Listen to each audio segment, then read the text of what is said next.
Hello and welcome. तर सरांचं स्वागत आहे आपल्या यूट्यूब चॅनलमध्ये. बराच दिवस झाले मी काही व्हिडिओ पोस्ट केलेले नव्हते, थोडं कामात बिझी होतो. परत आजपासून आपण रेग्युलरली टप्प्याटप्प्यामध्ये सगळ्या गोष्टी आपण कवर करूया हळूहळू. तर आजच्या लेक्चरमध्ये आपण मॅथमॅटिक्स पार्ट 2चा पहिला चॅप्टर स्टार्ट करतो आहे. चॅप्टरचं नाव आहे सिमिलॅरिटी आणि त्यातला पहिला टॉपिक आहे खूप सिम्पल पण ratio of areas of two triangles. ट्रायंगलचा एरिया सरळ.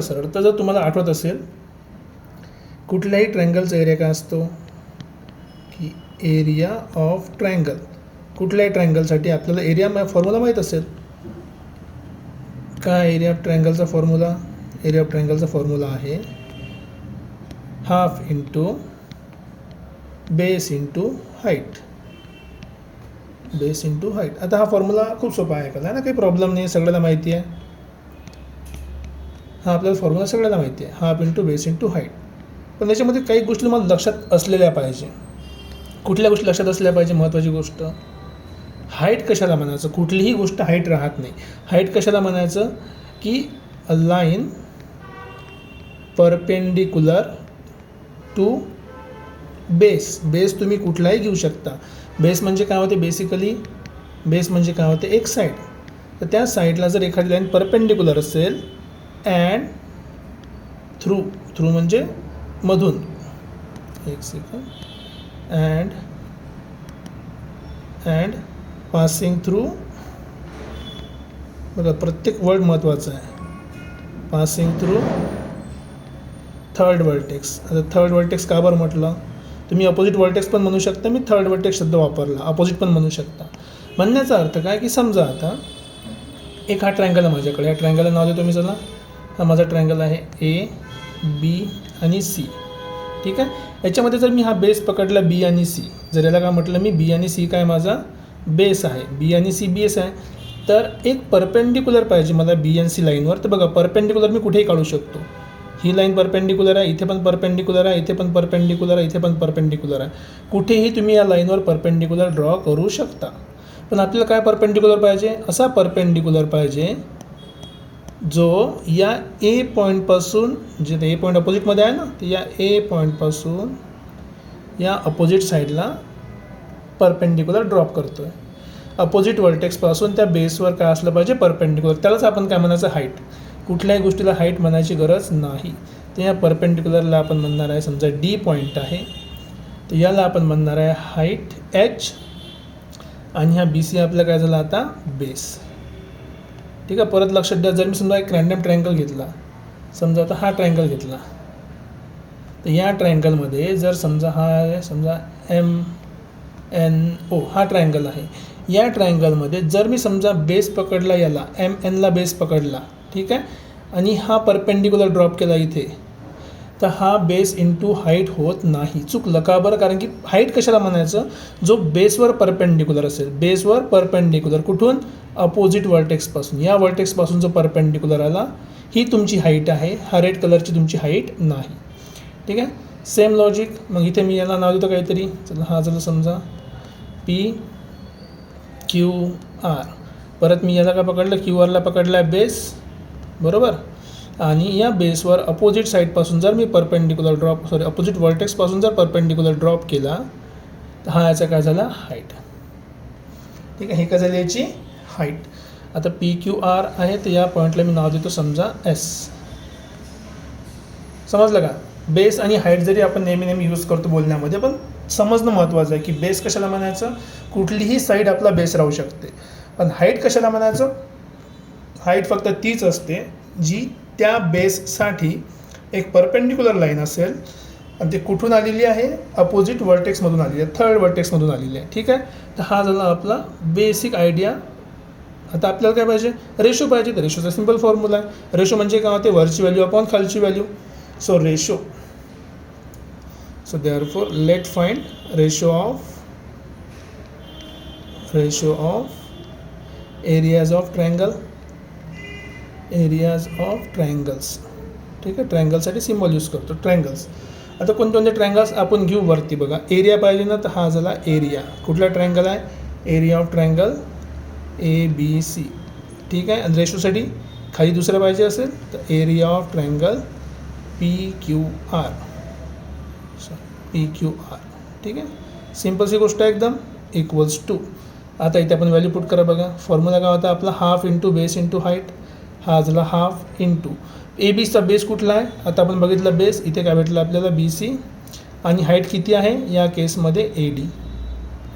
आणि जर तुम्ही खाली चेक केलं तर हा झाला परत हाफ PQRसाठी. PQR ट्रायंगल बघा, हा ट्रायंगल आपल्यासमोर इथे. या ट्रायंगलमध्ये बेस कुठे घेतला आपण घेतला बेस QR इंटू हाईट किती झाली आहे त्याची PS, हा QR आहे. ठीक आहे, ओके. बघा सिम्पल आहे, वरचं सेम व्हॅल्यू आहे, खाली सेम व्हॅल्यू आहे, तर 1/2 आणि 1/2 कॅन्सल. तर आपल्याला काय भेटला, ratio of area of triangles.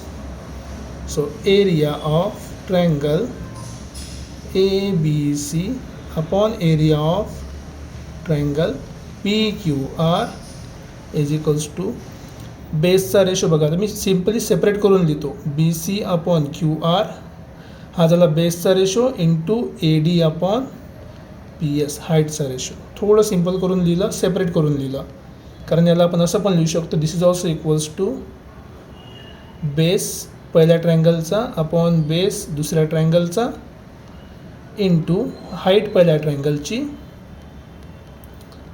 Upon height दुसऱ्या ट्रायंगलची. समजलं का. बघा आपण कंपल्सरी नाही की ABCD PQ लक्षात ठेवायला पाहिजे, बिलकुल लक्षात ठेवायची गरज नाही. नाव बदलत राहते, त्याचे वर्टेक्स बदलत राहते, सिम्बॉल बदलत राहते. पण लक्षात ठेवणं काय महत्त्वाचं आहे की एक बेस असतो, बेसला जी लाईन परपेंडिक्युलर असेल अपोजिट वर्टेक्समधून त्याला हाईट म्हणायचं. आणि कुठल्याही ट्रायंगलचा एरियाचा रेशो काढायचा असेल तर काय होणार, तो बेसचा रेशो इंटू हाईटचा रेशो. आता हे का बरं एवढं इम्पॉर्टंट आहे, जस्ट आपण हळूहळू बघूया. ठीक आहे, याला तुम्ही सिम्बॉलमध्ये पण लिहू शकता, सिम्बॉलिक फॉर्ममध्ये. सिम्बॉलिक फॉर्म म्हणजे काही असं मोठी गोष्ट नाही आहे. तो ratio of areas of triangle 1 and triangle 2, triangle 1 upon triangle 2. सरळ सरळ पहिल्याचा बेस इंटू पहिल्याची हाईट अपॉन दुसऱ्याचा बेस इंटू दुसऱ्याची हाईट. हा आपण रेशो चालते.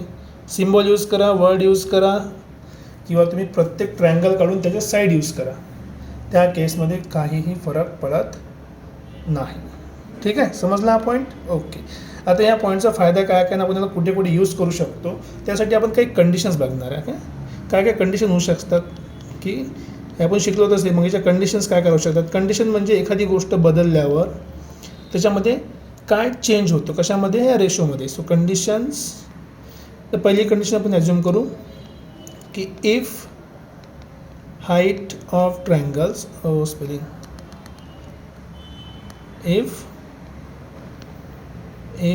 हाईट ऑफ ट्रायंगल्स, दोन्ही ट्रायंगल्स आर इक्वल. जर हाईट सारखी असेल तर काय होणार. ठीक आहे, सिम्पलची गोष्ट आहे. दुसरा, if base of triangles are equal.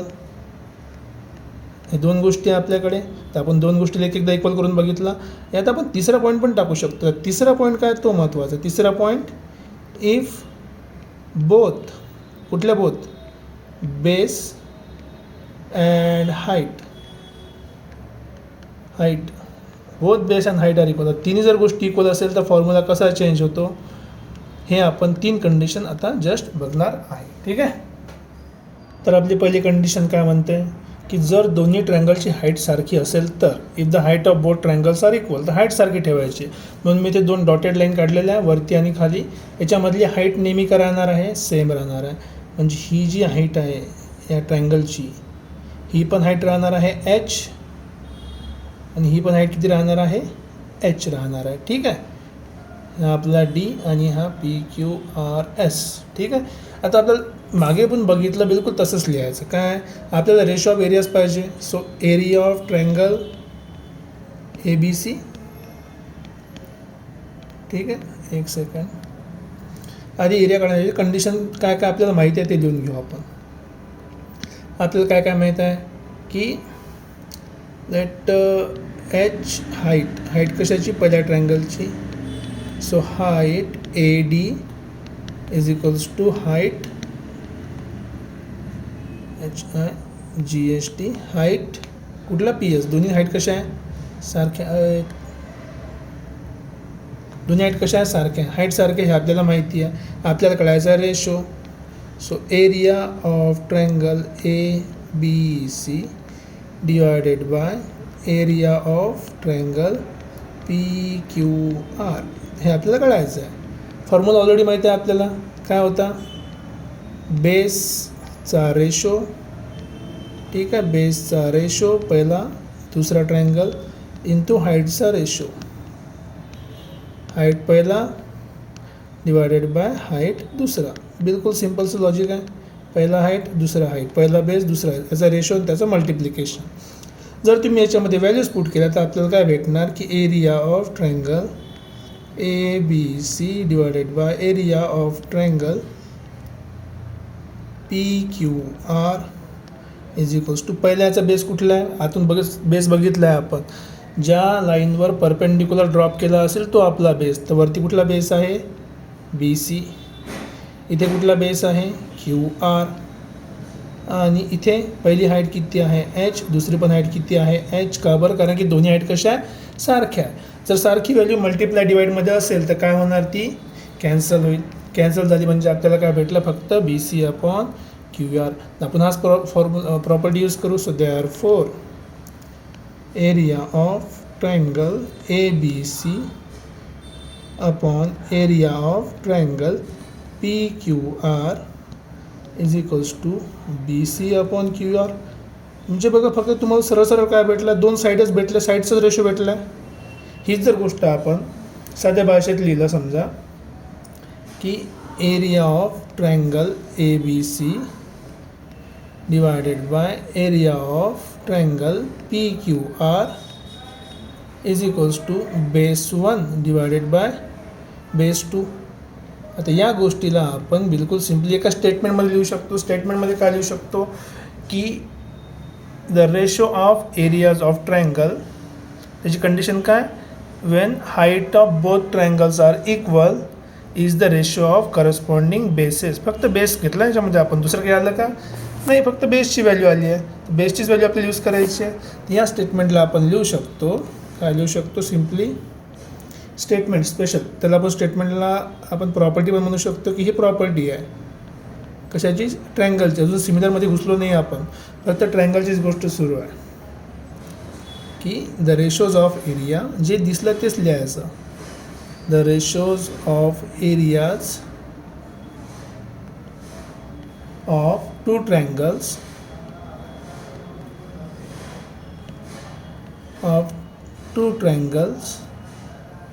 त्या ट्रायंगलची खासियत काय, विथ इक्वल हाईट, दोघांची हाईट कशी आहे, सेम आहे. इज, आणि ते कशाच्या बरोबर आहे, पहिला बेस अपॉन दुसरा बेस, म्हणजे बेसिसचा ratio is equal to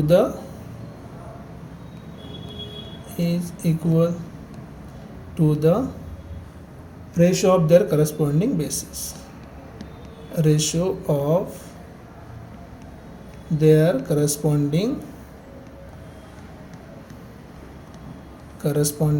basis. बघा किती सिम्पल्स या गोष्टी आहे आणि लिहायची पद्धत पण किती सिम्पली आपण क्लिअरली परफेक्टली लिहू शकतो.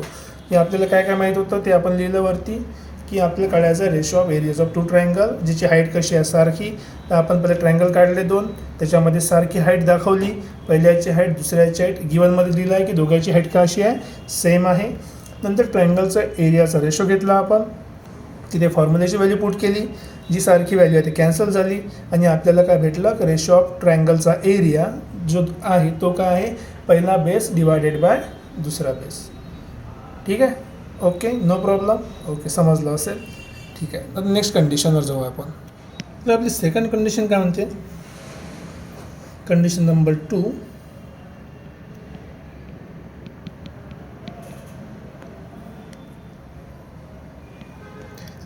कंडिशन नंबर 2 की आधी तर आपण हाईट सेम केली, इथे काय करणार आपण, बेस सेम करणार आहे. ठीक आहे, की इफ बेसिस ऑफ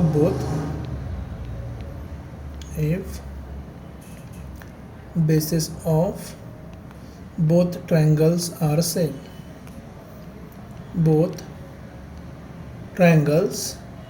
same, आता बेस सारखा ठेवलं तर काय होणार, आता याच्या ठिकाणी असं तुम्ही बेस सेपरेट ट्रायंगलसाठी लिहू शकता किंवा एकाच बेसवर तुम्ही 2 ट्रायंगल काढू शकता. तर मी इथे एक्झाम्पलसाठी 2 डिफरंट कंडिशन घेतल्या की समजा माझा हा ट्रायंगल आहे मोठा ABC आणि जो बेस आहे याचा BC हा असाच ठेवला आहे मी. हा पूर्ण काय याचा बेस आहे आणि याच बेसवर मी दुसरा ट्रायंगल ड्रॉ केला आहे AB आणि चला याला नाव देऊ आपण काहीतरी AB आणि समजा D.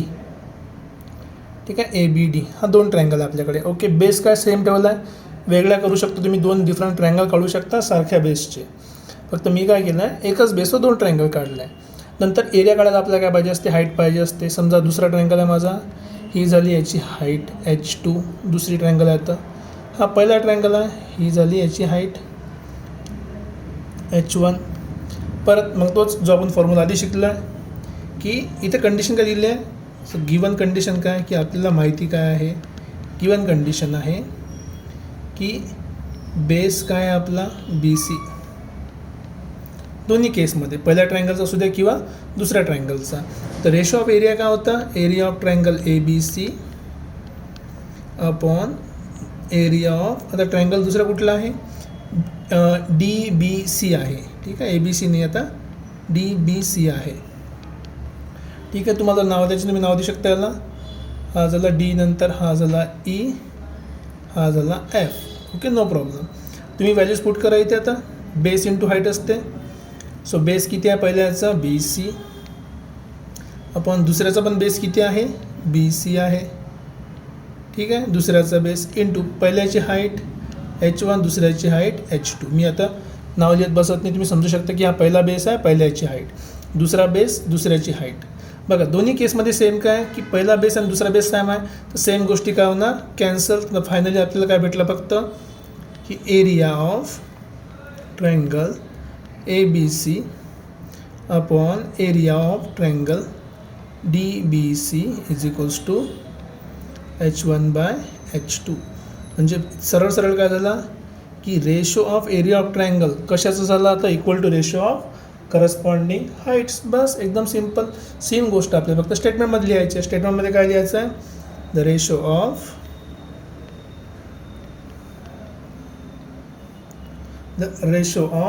areas of two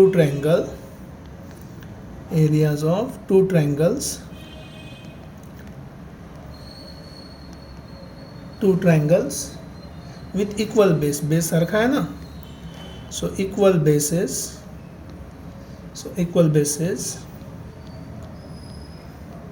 is equal to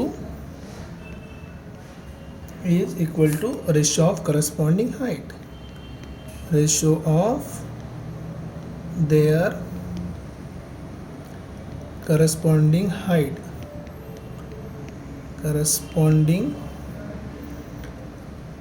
heights. एक सेकंड जागा करू आपण. corresponding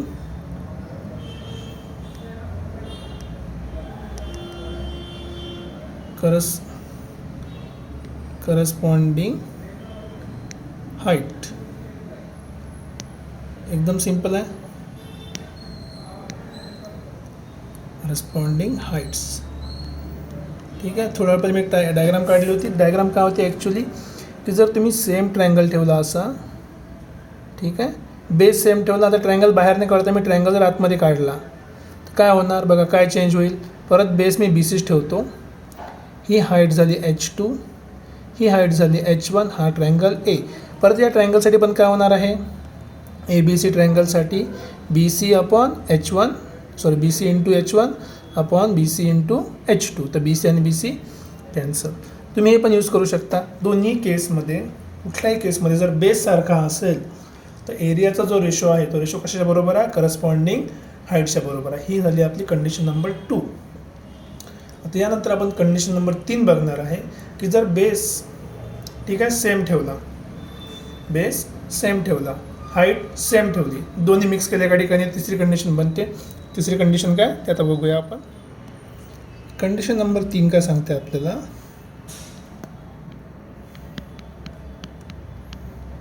condition number 3. तीसरी कंडिशन काय म्हणते की इफ बोथ काय बेस आणि height, both bases and heights are equal.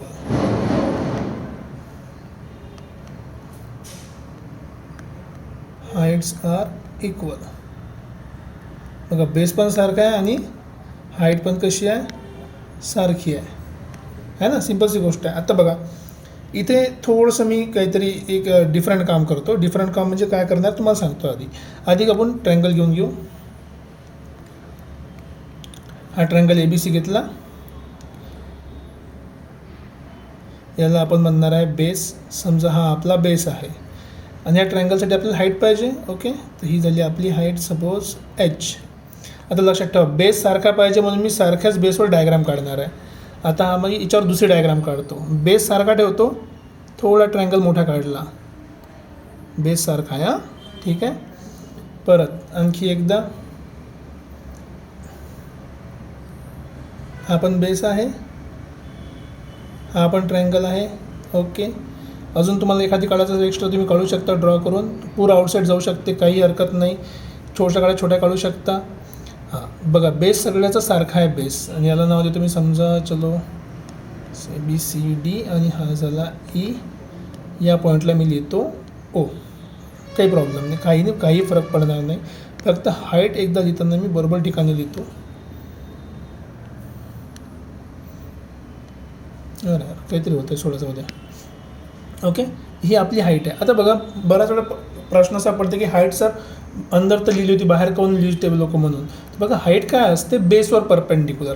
आता या पॉईंटवरून मला परपेंडिक्युलर जर ड्रॉप करायचा असेल तर परपेंडिक्युलर कुठे पडू शकतो ड्रॉप, इकडे बाहेरच ड्रॉप पडू शकतो, कारण की इथपर्यंत बेस नाही आहे.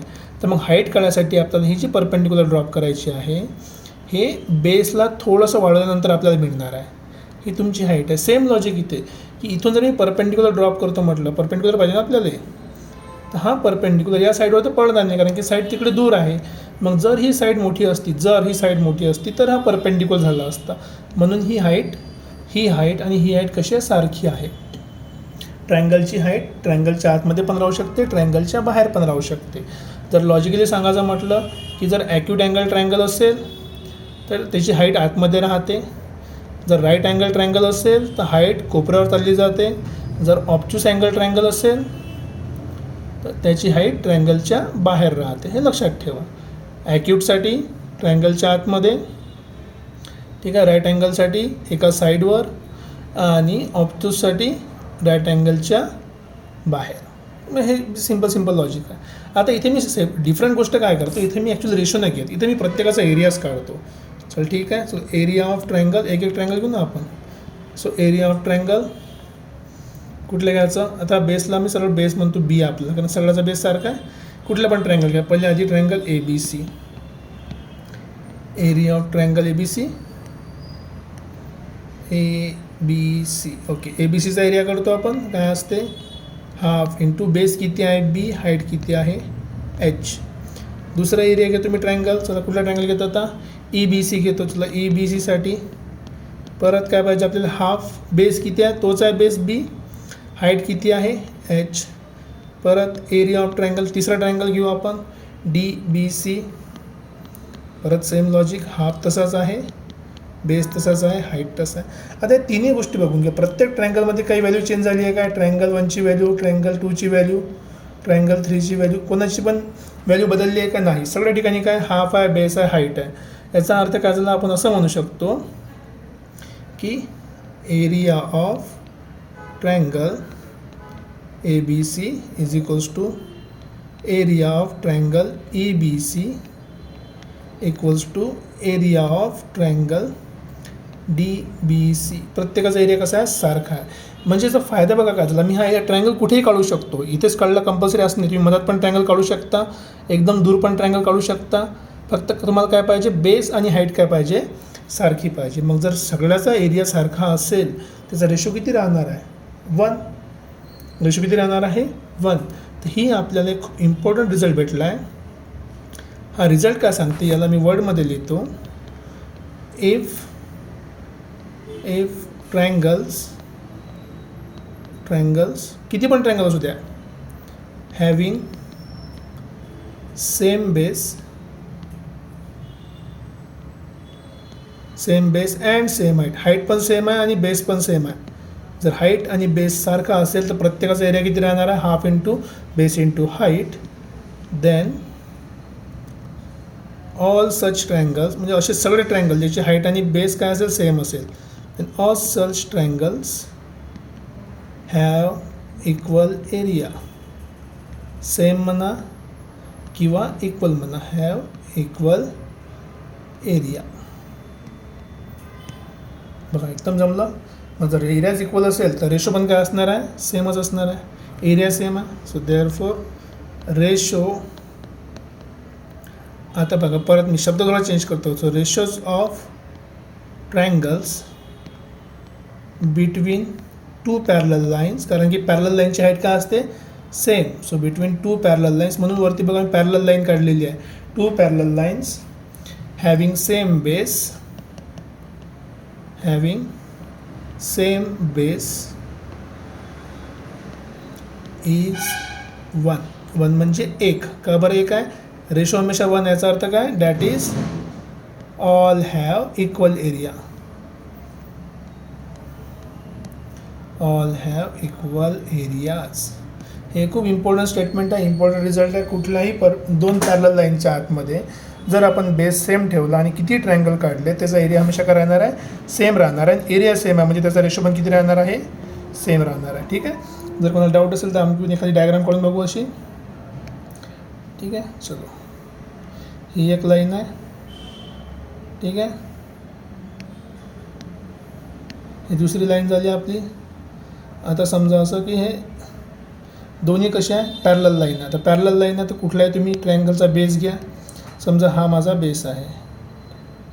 ठीक आहे. हा माझा काय बेस आहे, कुठला बी आणि सी बेस आहे. आता तुम्ही कुठलाही ट्रायंगल काढा. हा माझा पहिला ट्रायंगल झाला. याची पण हाईट कशी आहे, सेम आहे. ठीक आहे. अजून तुम्ही दुसरा ट्रायंगल काढून घ्या. जसं मी समजा काय केलं, चेंज केलं थोडंसं, एवढ्या दूर घेतला पॉईंट.